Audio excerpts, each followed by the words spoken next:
1947 সালে ব্রিটিশরা এই দেশ থেকে বিতাড়িত হলো, দেশটা স্বাধীন হলো, তখন প্রশ্ন আসলো দেশটা চলবে কিভাবে। তখন এই দেশে প্রধানত দুইটা জাতি ছিল, একটা হলো হিন্দু আর একটা মুসলিম। এই দেশ বলতে গোটা ভারত উপমহাদেশ বলতেছি, ব্রিটিশ আমলে সবটাই একটা দেশ ছিল। কয়টা দেশ? একটা দেশ ছিল। তখন ভারত, পাকিস্তান, বাংলাদেশ, নেপাল, ভুটান, শ্রীলঙ্কা, বার্মা, এতগুলো দেশ ছিল না। দেশ বড় বিশাল একটা অঞ্চল নিয়ে রাষ্ট্র ছিল কয়টা?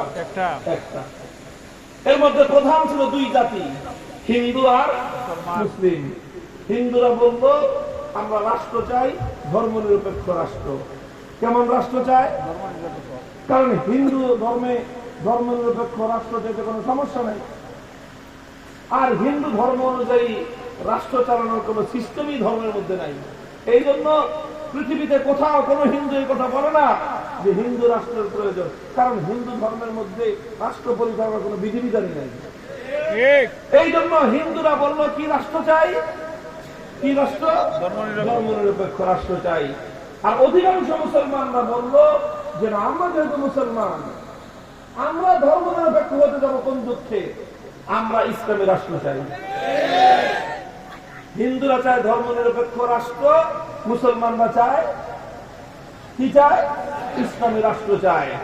এটা নিয়ে অনেক দিন চললো, অনেক দিন এটা নিয়ে আন্দোলন সংগ্রাম চলতে চলতে শেষ পর্যন্ত সিদ্ধান্ত হলো ঠিক আছে, বিশাল অঞ্চল প্রায় 4 ভাগের 3 ভাগ অথবা কমপক্ষে 3 ভাগের 2 ভাগ এটা দিয়ে দেওয়া হলো ধর্মনিরপেক্ষবাদীদের জন্য, যে তোমরা এই জায়গায় দেশ চালাও। আর মুসলমানদেরকে দেওয়া হলো 3 ভাগের মাত্র 1 ভাগ, 12 কম 4 ভাগের 1 ভাগ দিয়ে বললো ঠিক আছে মুসলমানরা তোমরা এই জায়গায় ইসলামী রাষ্ট্র করো। কথা বুঝতেছেন? এইভাবে ভাগ বাটোয়ারা হয়ে গেল। ভাগ বাটোয়ারা হয়ে যারা ধর্মনিরপেক্ষ তারা চলে গেল ধর্মনিরপেক্ষ রাষ্ট্রে, যারা ইসলামী রাষ্ট্র চায় তারা চলে আসলো ইসলামী রাষ্ট্রে। এইভাবে ভাগ বাটোয়ারা হয়েছে 1947 সালে। যেই সব এলাকায় মুসলমানরা বেশি ছিল সেখানে ইসলামী রাষ্ট্র হবে, এই কথার ভিত্তিতে দেশ ভাগ হলো। দেশ ভাগ হওয়ার সময় আমাদের বাংলাদেশের মুসলমানরা চতুর্দিকে ভারত, বাড়ির কাছে কলকাতা, এরপরে দিল্লি, এই সব কিছুকে তালাক দিয়ে এদেশের মুসলমানরা বলল আমাদের এত বড় রাষ্ট্রের প্রয়োজন নাই, আমরা একটা ছোট রাষ্ট্র হলেও এমন একটা রাষ্ট্র চাই যে রাষ্ট্রে আইন চলবে আল্লাহ, যে রাষ্ট্রে বিধান চলবে আল্লাহর কোরআনের। এইভাবে মুসলমানদের জন্য আলাদা রাষ্ট্র হলো, নাম হয়ে গেল তার পাকিস্তান। আমরা বললাম ঠিক আছে, আমরা যেহেতু মুসলমান, আমাদের বাপদাদারা বলল আমরা ধর্মনিরপেক্ষ রাষ্ট্রে নয় বরং আমরা ইসলামী রাষ্ট্রে থাকবো। এইভাবে দেশটা ভাগ হয়ে গেল। ভাগ হওয়ার পরে পশ্চিম পাকিস্তানি স্বৈর শাসকরা 24 বছর পর্যন্ত জাতির সঙ্গে গাদ্দারি আর বিশ্বাসঘাতকতা করলো। কথা ছিল দেশ চলবে আল্লাহর আইন অনুযায়ী, কথা ছিল দেশে আইন চলবে কোরআনের আইন। 24 বছর পর্যন্ত গাদ্দারি করলো ওরা। তখন বাংলাদেশের মানুষ স্বাধীনতা যুদ্ধ করে পশ্চিম পাকিস্তানিদেরকে ঠ্যাঙ্গায় বিদায় করলো এই দেশ থেকে। এরপরে চললো 54 বছর, 24 বছর আর 54 বছর, প্রায় 78 বছর, প্রায় 80 বছরের ইতিহাস হলো যে এই দেশের মানুষ 80 বছর আগে হিন্দু এবং ধর্মনিরপেক্ষতাবাদীদের সঙ্গে ভাগাভাগি করে আমরা ঠকছি। আমরা ভাগে ঠকেছিলাম, বেশিটা দিয়ে কমটা নিয়েছিলাম। কেন নিয়েছিলাম? তাও তোদের মতো থাক, আমাদেরকে আমাদের মতো থাকতে দে। বুঝলেন না এই কথা? 2 ভাইয়ের মধ্যে জমি জমা নিয়ে গন্ডগোল, 2 ভাগ তো সমান হিস্সা পায় 2 ভাই। কথা বলেন, বাবা মারা গেছে, ভাই 2 জন, হিস্সা সমান সমান হবে না? কিন্তু এক ভাই খালি উৎপাত করে, আরেক ভাই বলা আছে দেখ তুই বেশি নিয়ে থাক, তবুও তুই আমার জায়গা আমার ঝামেলা করিস না, আমাকে আমার জায়গায় শান্তি মতো থাকতে দে। যা তোরে দিয়ে দিলাম 4 ভাগের 3 ভাগ তুই নিয়ে থাক, আমি অর্ধেক পাই 2 ভাগ পাই, ওখান থেকে তুই অর্ধেক নিয়ে নে, আমার 4 ভাগের 1 ভাগ দে। ওই এক ভাগ নিয়ে আমরা মুসলমানরা আলাদা রাষ্ট্র করেছিলাম। সেই রাষ্ট্র তো ইসলাম অনুযায়ী চলার কথা, ইসলাম অনুযায়ী চলার কথা। এটাই ছিল 47 সালের দেশ বিভাগ। 71 সালে সেই বিভাগ, সেই বাস্তবায়ন না হওয়ার কারণে, ইসলাম কায়েম না হওয়ার কারণে জুলুম হয়েছে, ইসলাম কায়েম না হওয়ার কারণে বৈষম্য হয়েছে, ইসলাম কায়েম না হওয়ার কারণে পশ্চিম পাকিস্তানিরা পূর্ব পাকিস্তানের মানুষের উপর অত্যাচার, জুলুম, নিপীড়ন, নিষ্পেষণ, বৈষম্য করেছে। আর সেই বৈষম্যের বিরুদ্ধে লড়াই হয়েছে 1971 সালে। 71 সালের মুক্তিযুদ্ধ ছিল জালেমের বিরুদ্ধে মুসলিমের লড়াই। 54 বছর আর কোনো কথা নাই, বার্তা নাই। এইভাবে চলতে চলতে 24 সালে এসে আবার বাংলাদেশের মানুষ গর্জে উঠেছে, বলেছে না, এদেশে জুলুম চলতে পারে না। বৈষম্য বিরোধী অভ্যুত্থান হয়েছে, বৈষম্য বিরোধী বিপ্লব হয়েছে বাংলাদেশে। কাজেই 47, 71, 2024 সাল 78 বছরের ইতিহাসের আলোকে ব্যক্তির কথায় বলতে চাই, ভাগ বাটোয়ারা হয়েছে। ধর্মনিরপেক্ষতাবাদীরা ভারতে থাকবে, ইসলামপন্থীরা বাংলাদেশে থাকবে। সুতরাং যাদের ইসলাম পছন্দ হয় না, ধর্মনিরপেক্ষ মতবাদ অনুযায়ী যারা চলতে চায়, তাদের জন্য, তাদের ব্যক্তির মতো সীমান্তের অপর প্রান্তেই তাদের জন্য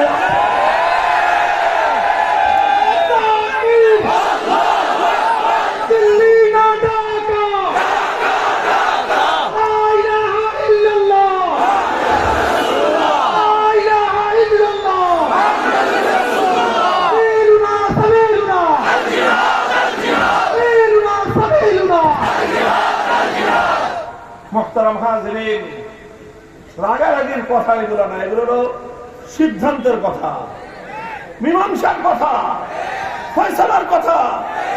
78 বছর আগে তো ভাগাভাগি করেছো, ভাগাভাগি করে যত ঠকানো সব ঠকানো আমাদেরকে তোমরা ঠকাইছো।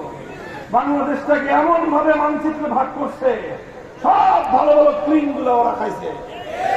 যেখানে ভালো জায়গা, যেখানে মাটির নিচে খনি আছে, ওটা ওই পারে ফেলাইছে। ভালো পাহাড় আছে, পাথর আছে, ওই পারে দিছে। সুন্দর নদী আছে, ওটা ওই পারে দিয়েছে। সব তোমরা ভাগ বাটোয়ারার সময় আমাদের উপর জুলুম করেছো, বৈষম্য করে ক্রিম গুলো তোমরা খেয়ে খালি রুটি গুলো আমাদের দিছ। আমরা বলছি ঠিক আছে, তোরা ক্রিম খা, আমরা খালি মাটিতে আল্লাহর কোরআন নিয়ে থাকবো, আমরা না খেয়ে থাকবো, ইসলাম নিয়ে থাকবো। 3 বেলা খেতে না পারলে পেটে পাথর বাঁধবো, কিন্তু একটা দেশ চাই, দেশে আইন চলবে আল্লাহর, সংবিধান হবে আল কোরআন। মুহতারাম হাজিরিন, কাজেই ইসলামের দৃষ্টিতেও মুসলিম দেশে ধর্মনিরপেক্ষ মতবাদ চলতে পারে না। ঐতিহাসিক কারণেও বাংলাদেশে ধর্মনিরপেক্ষ মতবাদ চলতে পারে না।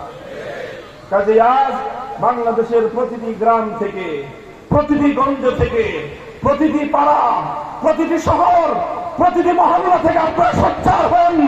ইনশাআল্লাহ মানুষ যদি তৈরি হয়, বিপ্লব হয়, সে বিপ্লব রুখে দেওয়ার সাধ্য কোন শক্তির হয় না। 5ই আগস্টের বিপ্লবের জন্য বড় কোনো রাজনৈতিক দলের দরকার হয় নাই, বড় কোনো নেতার দরকার হয় নাই। কয়েকটা বাচ্চা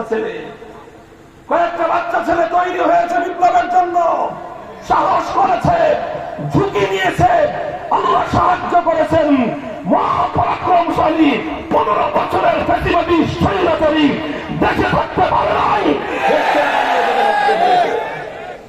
যদি কয়েকটা ছাত্র এই কাজ করতে পারে, এদেশের ইমানদাররা যদি ইমানি জজ্বায় উজ্জীবিত হয়, মুসলমানরা যদি আল্লাহর দ্বীনি চেতনায় তারা শানিত হয়, আল্লাহর কসম খেয়ে বলি, আগামীর বিপ্লব হবে ইসলামের বিপ্লব, আগামীর বাংলাদেশ হবে খিলাফতের বাংলাদেশ।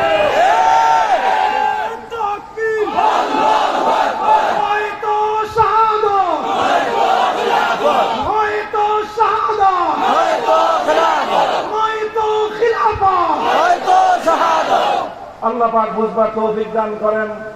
দেখেন, আমাদের মূল সমস্যা হলো এই জায়গায় যে আমাদের দেশের মানুষ ইসলাম মানতে চায়, নিজের খুশি মতো মানতে চায়।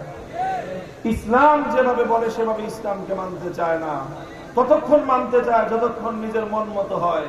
ইসলামের যেই বিধানটাই নিজের ধান্দার বিপরীতে যায় তখন আর মুসলিম শুরু করে, তখন আর ইসলামকে মানতে চায় না। ভাই, ইসলাম তো এইভাবে মানা যায় না। ইসলামে উদখুলু ফিস-সিলমি কাফা, তোমাকে পরিপূর্ণভাবে ইসলামের সামনে আত্মসমর্পণ করতে হবে। আল্লাহ যখন বলবেন রাষ্ট্র ক্ষমতা পেলে ইসলাম কায়েম করতে হবে, তখন তোমাকে ইসলামের বিধানই মেনে চলতে হবে। কথা বলেন ঠিক না? আল্লাহ পাক বুঝবার তৌফিক দান করেন।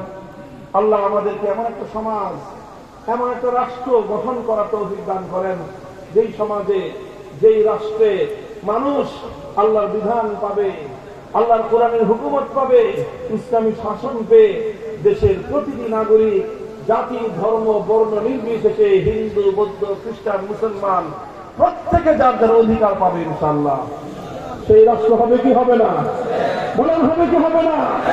সেই রাষ্ট্রের জন্য কাজ করবেন তো আপনারা? সঠিক করার জন্য প্রস্তুত করবেন তো নিজেদেরকে? খান দিতে হলে খান দিবেন, চোখের অশ্রুতে আল্লাহর কাছে সাহায্য চাইতে হলে সাহায্য পাবেন, প্রয়োজনে বুকের রক্ত দিয়ে শহীদের ঈদগাহে আল্লাহ দিনের বিপ্লবের জন্য, ইসলামী রাষ্ট্র প্রতিষ্ঠার জন্য শহীদ ঈদগাহে কারা কারা হাজির হবেন?